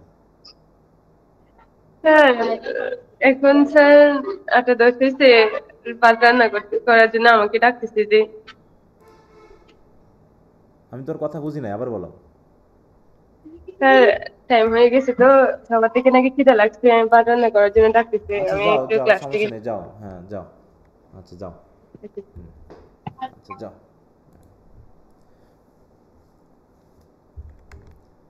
আচ্ছা দেখো, এখানে আমরা একটু দেখি। বলছে supernatural in literature refers to the inclusion of elements that go beyond the natural world and scientific understanding such as magic, ghost, spirit and আদার।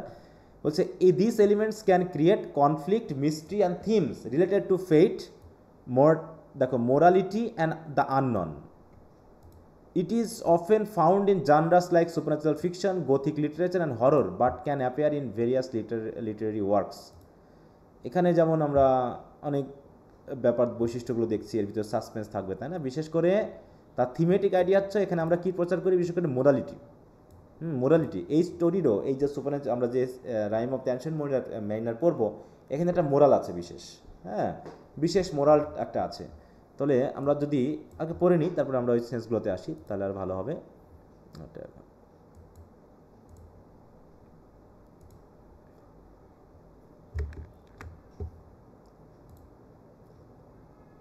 সবাই আছো তো লাইনে নাকি? ধৈর্য ধরে। জি স্যার। আচ্ছা, এই শীটটা আমি দিয়ে দিব, তোমরা একটু পড়ে নিবা, যেহেতু আমি কথাগুলো একটু বলে নিলাম। দেখো, Coleridge theory of willing suspension of disbelief, এগুলো কী জিনিস, কারণ এই কথাগুলো কোশ্চেনে থাকবে। তোমরা একটু পড়ে নিবা, কবিতার সাথে পড়ার পরেই তোমরা বুঝতে পারবে। ব্যাকগ্রাউন্ড অ্যানালাইসিসগুলো তোমরা পড়বা, এগুলো আমি সরাসরি পড়তে যাচ্ছি না। এইখানে যে থিমটা আছে, থিমের ব্যাপারটা একটু জরুরি। এখানে হচ্ছে কি, guilt and redemption, nature and supernaturalism, isolation and community, মানে কমিউনাল সেন্স যেটা। আচ্ছা, তাহলে এখানে মোটামুটি কয়েকটা পার্ট আছে। সবার কাছে কি বই আছে? জি স্যার। স্যার বই আছে। আচ্ছা, তো আমরা তাহলে পড়াটা শুরু করি। বলছে দেখো, পার্ট 1-এর ইন্ট্রোডাকশনটা এরকম যে the poem is about how the ancient mariner's ship sailed past the equator and was driven by storm to the cold region towards the south pole. মানে এখানে একটা অ্যানশিয়েন্ট মানে কি? অ্যানশিয়েন্ট শব্দটা দিয়ে আমরা কি প্রাচীন। হ্যাঁ, অ্যানশিয়েন্ট বলতে আমরা এখানে কি বুঝবো? প্রাচীন বলতে আমরা অনেক আগের কিছুকে বুঝি না, কিন্তু এখানে প্রাচীন বলতে আমরা বৃদ্ধ বুঝবো, ওল্ড। তাহলে ওল্ড একজন ম্যারিনার বুঝো তো? জি স্যার, সমুদ্রে যারা, হ্যাঁ, নাবিক। তাহলে the poem is about the ancient mariner ship. তাহলে এখানে একটা শিপের কথা বলা হচ্ছে, যে শিপটা ইকুয়েটর পাস করে, হ্যাঁ, সেটাকে একটা ঝড়ের, মানে ঝড় তাকে তাড়িয়ে নিয়ে চলে যায় কোথায়? South pole. সাউথ পোল বুঝি তো? পোল বুঝি আমরা, নর্থ সাউথ, মেরু, তাই না? ঠান্ডা এলাকায়, একটা ঠান্ডা এলাকায় তাকে নিয়ে চলে যায়। And from then she sailed back to the tropical latitude of the specific ocean.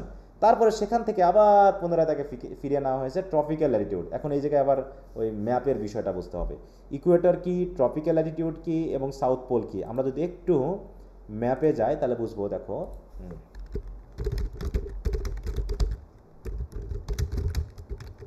ম্যাপটা আমরা একটু বের করে নিই।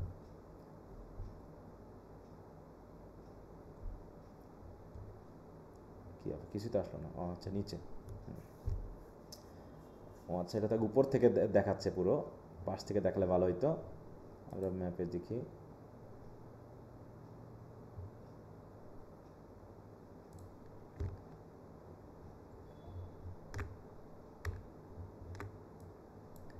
আচ্ছা এই যে আর্কটিক ওশান, তাই তো? আর্কটিক ওশান যেটা বলা হচ্ছে এটা কোন দিকে? এই যে ইউরোপ কোন দিকে, উত্তর না দক্ষিণ সাইডে? উত্তর দিক, হ্যাঁ পশ্চিমে, উত্তর দিকে। উত্তর, তাই তো, নর্থ পোল। এটা হলো নর্থ পোল। হ্যাঁ একটা গ্লোব দেখি আমরা, একটা গ্লোবটা নিয়ে আসি, তাহলে না আবার বুঝবে না, কারণ এই জায়গায় একটু না বুঝলে গ্লোব।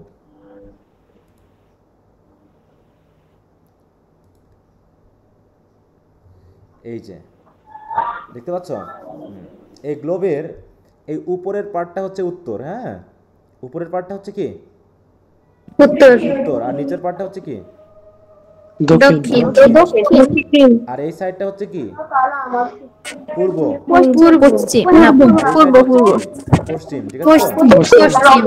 হ্যাঁ আর এটা কিভাবে ঘোরে? এইভাবে ঘুরছে কিন্তু, ঠিক আছে তো? পূর্ব থেকে পশ্চিম এইভাবে ঘুরছে। এর জন্য এইদিকে ঘুরছে, এই জায়গায় সূর্য আছে, এই জায়গায় মনে করো সূর্য আছে, অতএব পৃথিবীটা এইভাবে ঘুরতেছে। তাহলে আমরা বাংলাদেশ এখন এই জায়গায় আছি না? এই যে বাংলাদেশ, আমরা এই জায়গায়, কিন্তু আমরা কি তাহলে আমরা কি দক্ষিণ সাইডে বেশি না উত্তর সাইডের দিকে? আমরা চাপা কোন দিকে?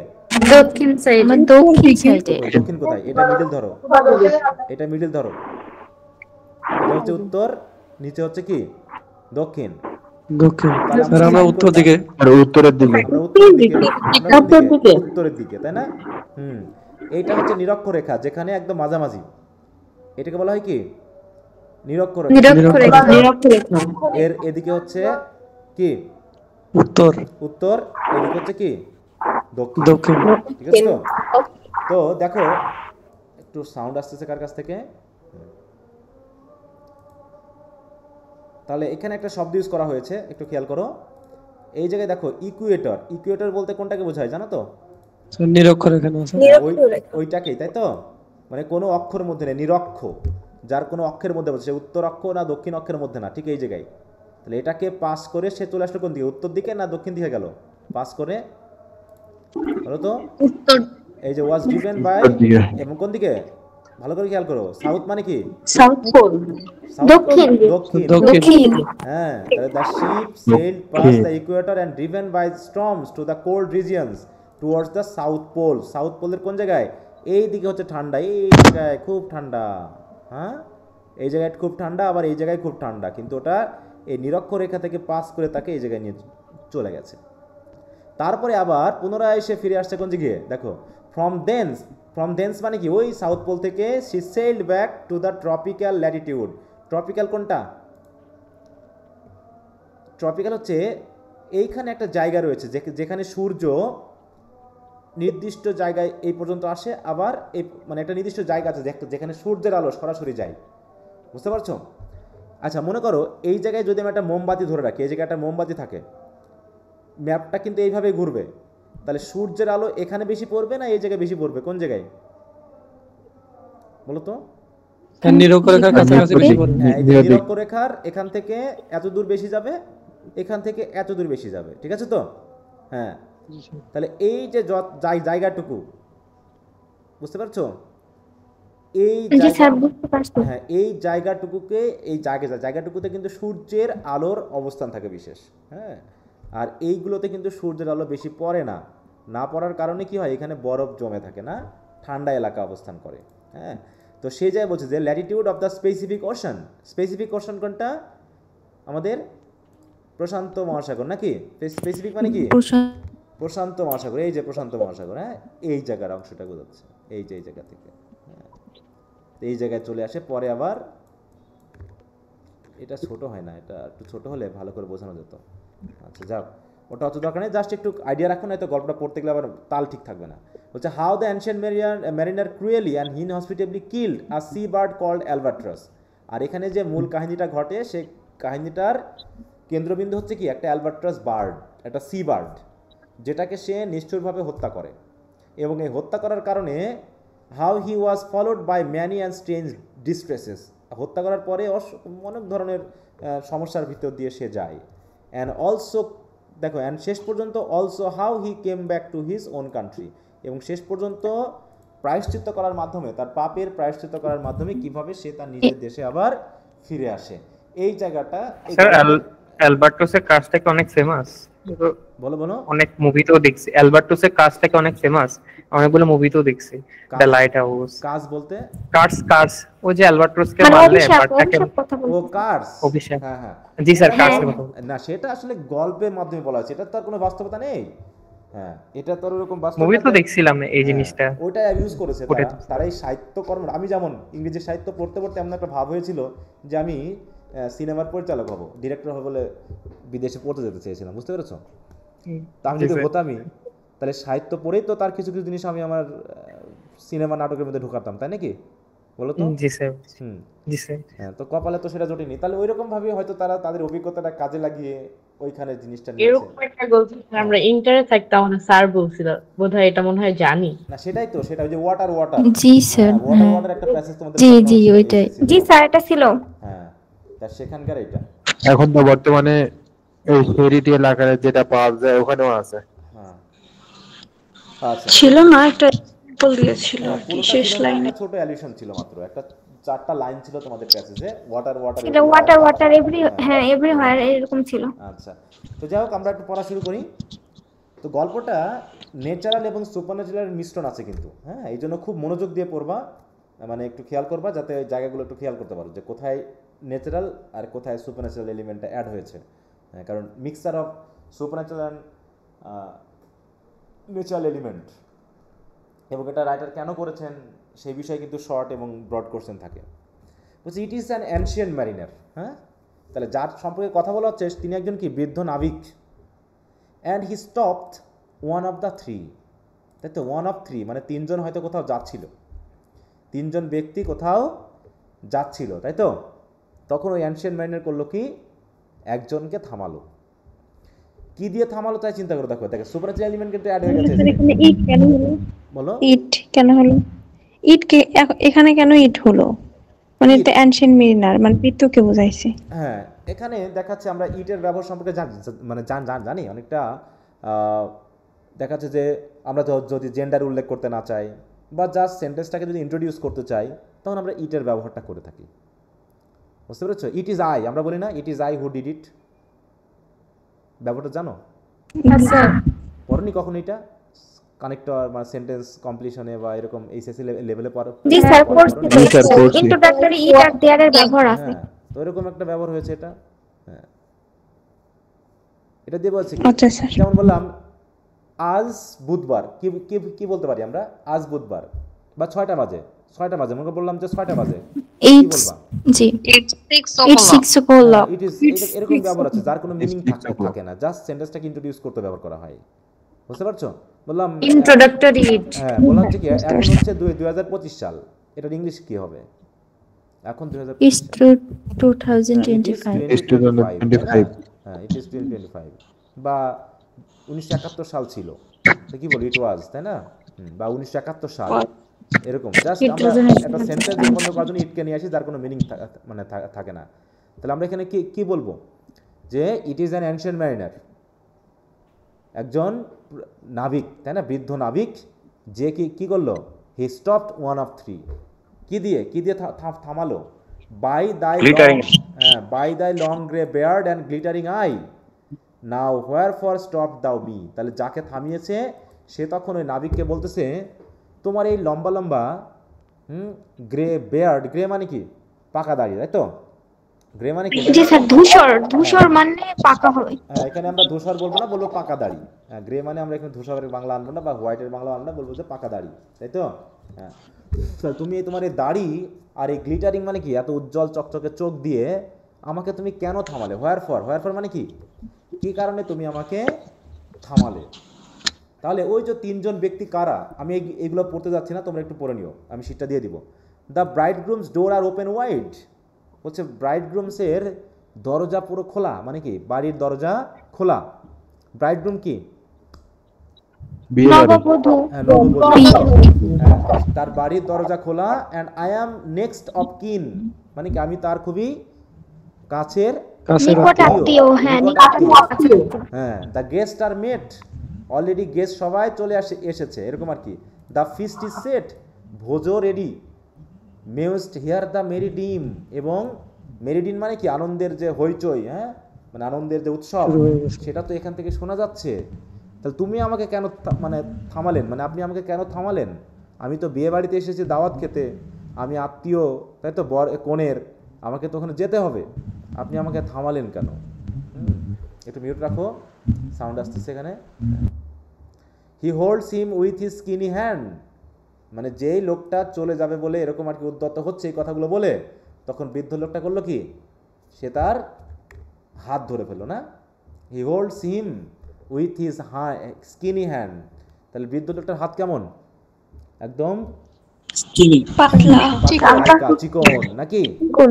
এই মানে ধরেই হাতটা ধরেই বলতেছে দেয়ার ওয়াজ এ শিপ কোথ হি, সে তখন বলল যে এক জাহাজ ছিল। এই কথা যেই বলেছে মানে হাত ধরে, অমনি যে লোকটাকে ধরেছে সে বলছে হোল্ড আপ, আনহ্যান্ড মি। আনহ্যান্ড মানে কি আমাকে ছাড়ো। গ্রে বেয়ার্ড লুন, গ্রে বেয়ার্ড লুন মানে কি? দাড়ি লোন লোন বলতে কি বোঝাতে আইডিয়া করো, মিনিংটা কি কি হতে পারে?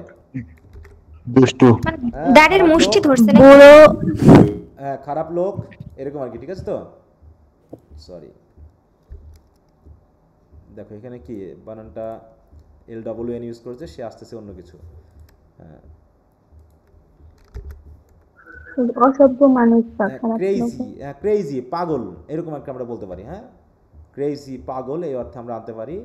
হ্যাঁ, পাগল মোটামুটি, হ্যাঁ বুড়ো পাগল এই অর্থে, হ্যাঁ বুড়ো পাগল কোথাকার এই অর্থে ব্যবহার করতে পারে।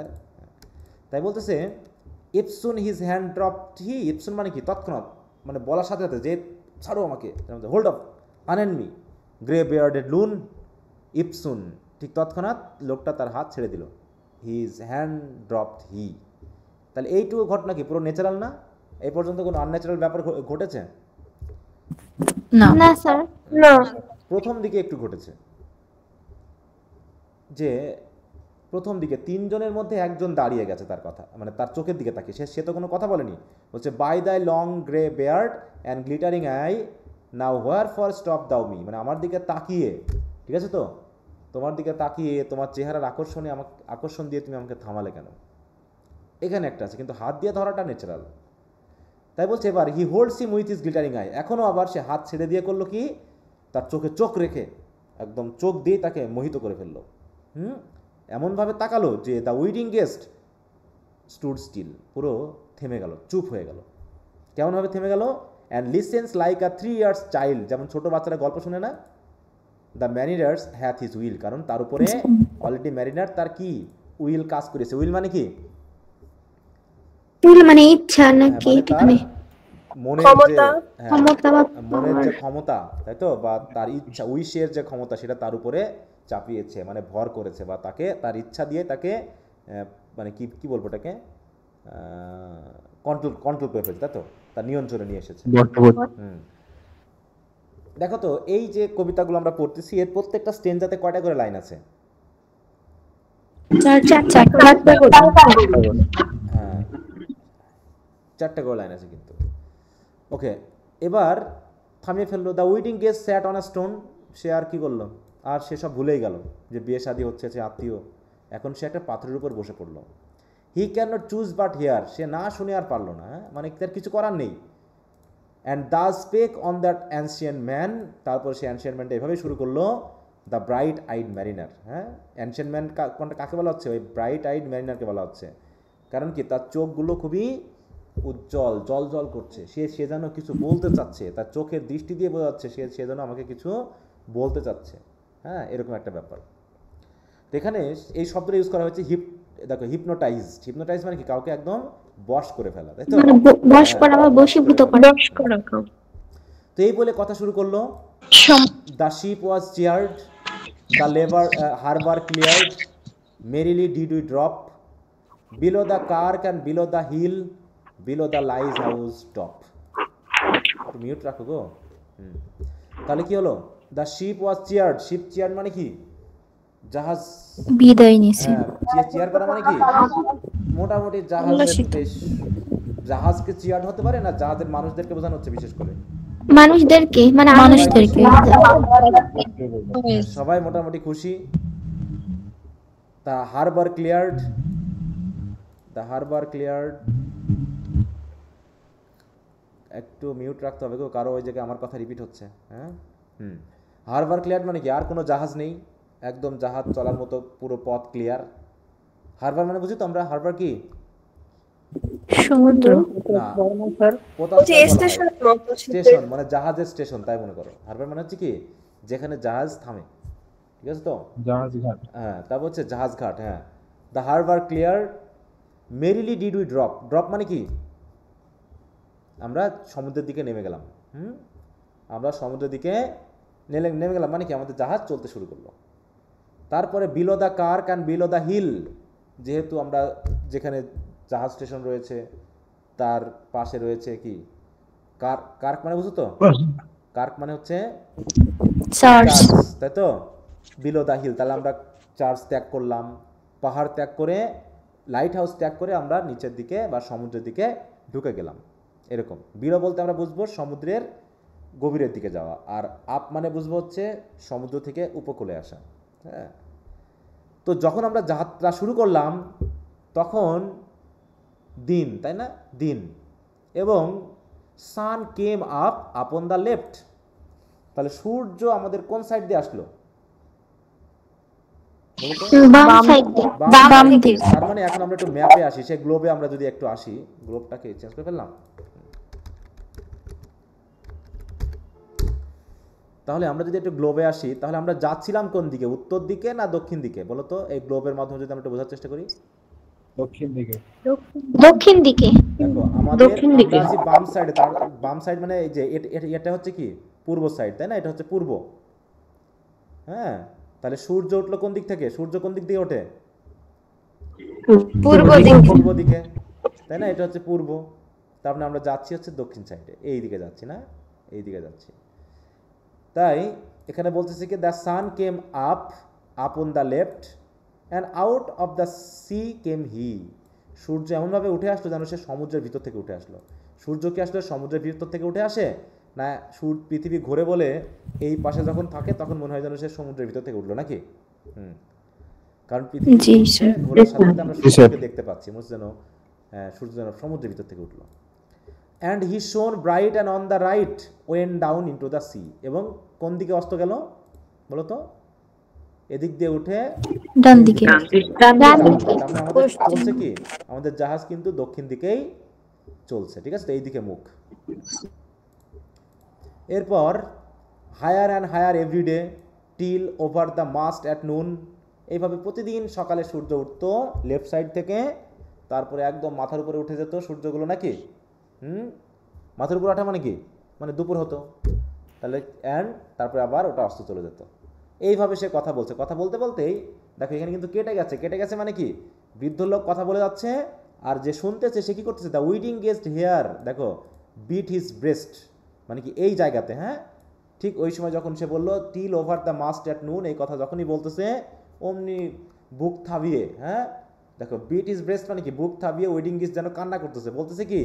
কারণ কি? For he heard the loud bassoon. Bassoon কি? একটা মিউজিক্যাল ইনস্ট্রুমেন্ট যেটা বাজতেছে। কোথায় বাজতেছে বলো তো? বিয়ে বাড়িতে বাজতেছে নাকি? তাহলে বিয়ে বাড়িতে বাজনা বাজতেছে আর বেচারা এখানে গল্প শুনতেছে, তাই সে মন খারাপ করতেছে। হ্যাঁ, বুঝতে পেরেছো? সে মন খারাপ করতেছে যে আমি বিয়ে বাড়িতে যেতে পারছি না, সবাই কি আনন্দ করতেছে, আর আমি এখানে বসে বসে এক বৃদ্ধের আজগুবি গল্প শুনতেছি। হ্যাঁ, আমি এক বৃদ্ধের কি খাওয়া দাওয়া হচ্ছে। হ্যাঁ, কি কেউ কিছু বলতে চাচ্ছ? আচ্ছা, এদিকে কি দাঁড়াচ্ছে? The bride had paced into the hall. যেখানে হয়তো বিয়ের জন্য ব্রাইডকে নিয়ে যাওয়া হচ্ছে, তাই সে পেস্ট ইনটু মানে কি? ঢুকে গেল হলের ভিতর, মানে চার্চের ভিতর ঢুকে গেল। এবং ব্রাইডকে এমনভাবে সাজানো হয়েছে যেমন red as a rose is she. হ্যাঁ, মানে লাল পোশাক পরানো হয়েছে এবং দেখতে তাকে অনেকটা গোলাপের মতো লাগতেছে। এবং nodding their heads before her goes the merry minstrelsy মানে কি, যারা মিউজিক্যাল ইনস্ট্রুমেন্ট বাজাচ্ছে, তারা মিউজিশিয়ান কি করতেছে, মিউজিক বাজাচ্ছে আর তাকে কুর্নিশ করতে করতে মাথা ঝাঁকাতে ঝাঁকাতে মিউজিকের তালে তালে তাকে নিয়ে যাচ্ছে, যেমন মোটামুটি হয় আর কি। হ্যাঁ, যে যখন বিয়ে শাদী হয় তখন কনেকে বা বরকে বাজনা বাজতে বাজতে নিয়ে যাওয়া হয়। তাহলে এই যে অংশগুলো অ্যাড করা হয়েছে, এই অংশগুলো অ্যাড কেন করা হয়েছে বলো তো? এগুলো কি ন্যাচারাল ঘটনা না? এই যে বিয়ের ঘটনা, মিউজিক্যাল বাজানো, এগুলো কি? হ্যাঁ, এগুলো ন্যাচারাল। কারণ খুব কিছুক্ষণের মধ্যেই আমরা একটা আনন্যাচারাল জগতে প্রবেশ করব, সুপার ন্যাচারাল জগতে প্রবেশ করব। দেখাবো যে মানে এই ন্যাচারাল কিছু ঢোকানোর মাধ্যমে রাইটার আনন্যাচারাল বা সুপার ন্যাচারাল যে জিনিসগুলোকেও একটা ন্যাচারাল লুক দিতে চেয়েছিলেন। হ্যাঁ, ন্যাচারাল লুক দিতে চেয়েছিলেন, এই জন্য মেনলি সব কিছুকে জীবন্ত আকারে তুলে ধরেছেন। হ্যাঁ হ্যাঁ, একটা লাইফ লাইক একটা ইভেন্ট তিনি দিতে চেয়েছেন। ঠিক আছে, তারপর কি হচ্ছে, দ্য উইডিং গেস্ট, দেখো he beat his breast yet he can not choose but hear, কিন্তু সে কিছুই করতে পারছে না, কারণ এমনভাবে হিপনোটাইজড হয়েছে এই অ্যানশিয়েন্ট ম্যানের দ্বারা যে he can not help listening, হ্যাঁ, সে না শুনে পারতেছে না।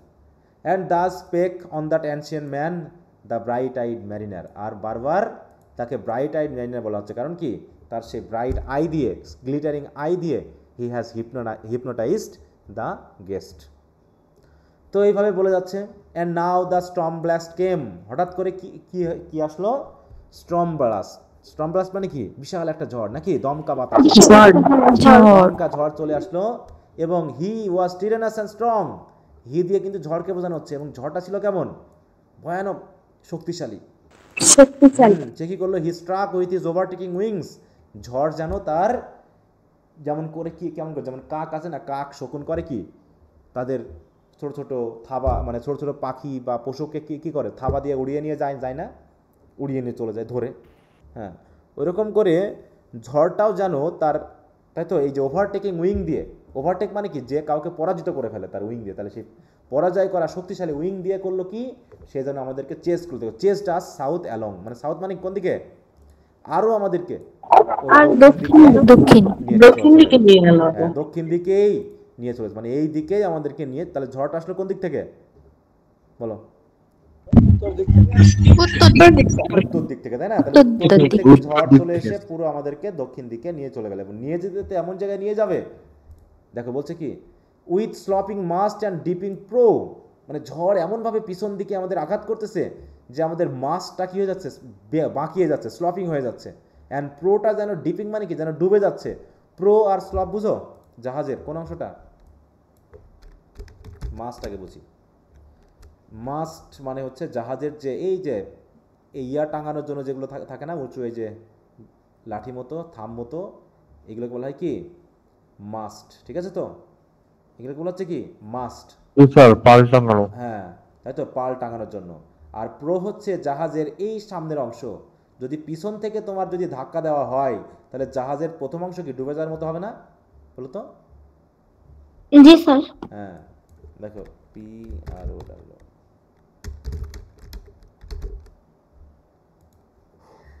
দেখো এই যে অংশটুকু, হ্যাঁ, এই যে অংশটুকু, যেমন টাইটানিকের কোন অংশটুকু আগে ডুবছিল, সামনের অংশ, সামনের সাইডে, হ্যাঁ, সামনের অংশ তো খাড়া হয়ে উপরে উঠে গেছিল, তাই না, পিছনের অংশ ডুবে গেছিল। তো এই অংশগুলো প্রো বলা হয়, যেটুকু যেন মনে হচ্ছে যেন ডিপিং প্রো মানে কি, মানে যেন ডুবে যাচ্ছে, পিছন থেকে এত জোরে বাতাস আসছে। As who pursued with yell and blow, যেন মানে যেন ঝড়টা কি করছে, যেমন করে আমরা কোনো মানুষকে তাড়া করলে চিৎকার করি না, পিছন দিয়ে চিৎকার করি এবং তাকে তাড়া করি, ঠিক বাতাসও যেন তার, মানে ঝড় যেন তার বাতাস দিয়ে আমাদের এই জাহাজটাকে, হ্যাঁ, কি করছে, পারসু করতেছে। And still treads the shadow of his foe, এবং যেন শত্রু যেন পিছন থেকে তাড়া করছে, এইরকমভাবে যেন জাহাজটাকে আমাদের তাড়া করছে। হ্যাঁ, অ্যান্ড ফরওয়ার্ড বেন্ডস হিজ হেড, কারণ কি, যখন আমরা দৌড় দিই, আমরা মনে করো দৌড়াচ্ছি, হ্যাঁ, জোরে দৌড়াচ্ছি, তখন কি হয়, মাথা সামনের দিকে ঝুঁকে যায় না আমাদের। যদি পিছনে মনে করো কুকুরে আমাদের তাড়ে, মনে করো হিংস্র কুকুর বা বাঘ আমাদের তাড়ছে, আমরা কেমন করে দৌড় দিব, একদম মাথা সামনের দিকে ঝুঁকে দৌড়। তো ওরকম ভাবে যেন শত্রু আমাদের পিছন থেকে তাড়ছে, জাহাজটা যেন পিছন থেকে শত্রু তাড়ছে, জাহাজও তেমনি দৌড়াচ্ছে, হ্যাঁ, আর তার সামনে মাথাটা যেন ঝুঁকে যাচ্ছে পানির ভিতরে। তাই বলছে দ্য শিপ ড্রোভ ফাস্ট, এইভাবে জাহাজটা দ্রুত করছে, চলছে।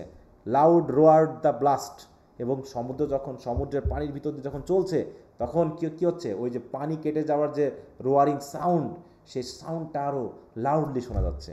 অ্যান্ড সাউথওয়ার্ড আই উই ফ্লিড, এইভাবে আমরা মোটামুটি সাউথের দিকে ছুটে চললাম। ঠিক আছে তো? তাহলে কোন দিকে গেলাম আমরা? সাউথের দিকে, তাই তো? সাউথ পোলের দিকে।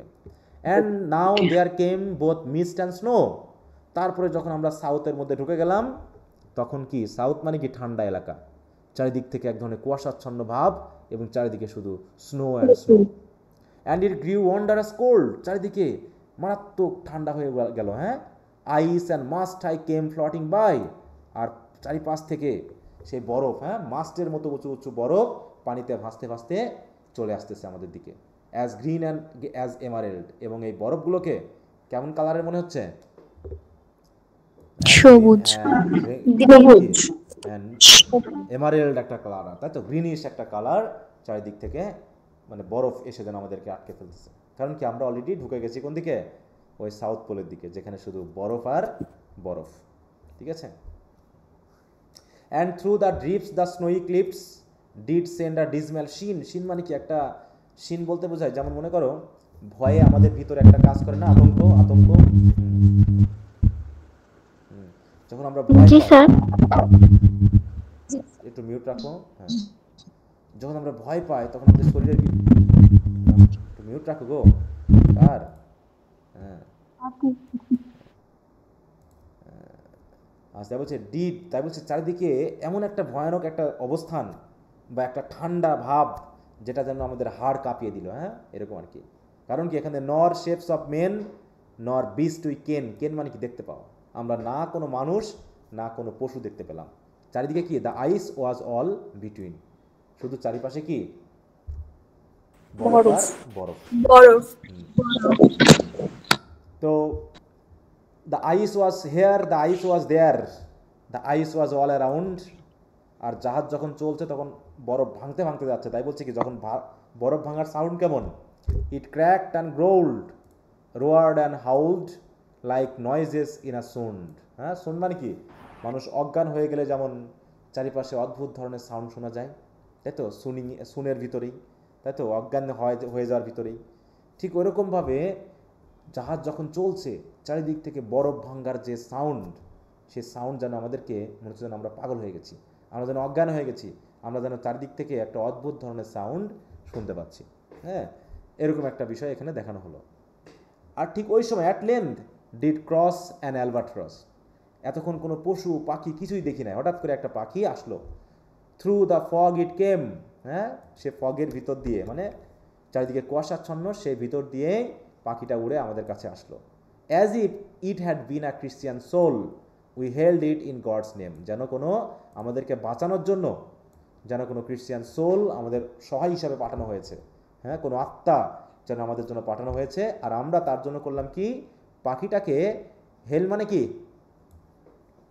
কি করা, হেল মানে কি, সম্ভাষণ, ওয়েলকাম ইন গডস নেম। তাহলে গডের নামে, ঈশ্বরের নামে আমরা তাকে কি করলাম, গ্রহণ করলাম। হ্যাঁ, ওয়েলকাম জানালাম। তো এই ওয়েলকাম জানানো পর্যন্ত থাকবেই, ঠিক আছে তো? আচ্ছা, এইটুকু food it never had eaten, বলছে তাকে আমরা খাবার দিলাম, অতএব সে যে খাবার সে জীবনেও খায়নি কোনোদিন, হ্যাঁ, সেই খাবার সে খেলো। অ্যান্ড রাউন্ড ইট ফ্লু, এবং এটা আমাদের চারপাশে উড়ে বেড়াতো। হ্যাঁ, the ice did split with a thunder fit, the helmsman steered us through. Helmsman মানে হচ্ছে যে হচ্ছে ওই গাড়ি চালাচ্ছে, মানে জাহাজ চালাচ্ছে, সে আমাদেরকে ঠিকই বরফ ভাঙতে ভাঙতে আমাদেরকে সামনের দিকে এগিয়ে নিয়ে চললো। এইভাবে আমরা এগিয়ে যাচ্ছি। আগামী দিন মূল কাহিনীটা আমরা দেখব, ঠিক আছে? তো আমরা মোটামুটি কবিতাটা শুরু করলাম, যেটুকু পড়ানো হলো আমি পিডিএফটা শেয়ার করে দিব, তোমরা একটু পিডিএফটা থেকে পড়ে নিবা। হ্যাঁ, ওকে স্যার। তো ঠিক আছে, তো সবাই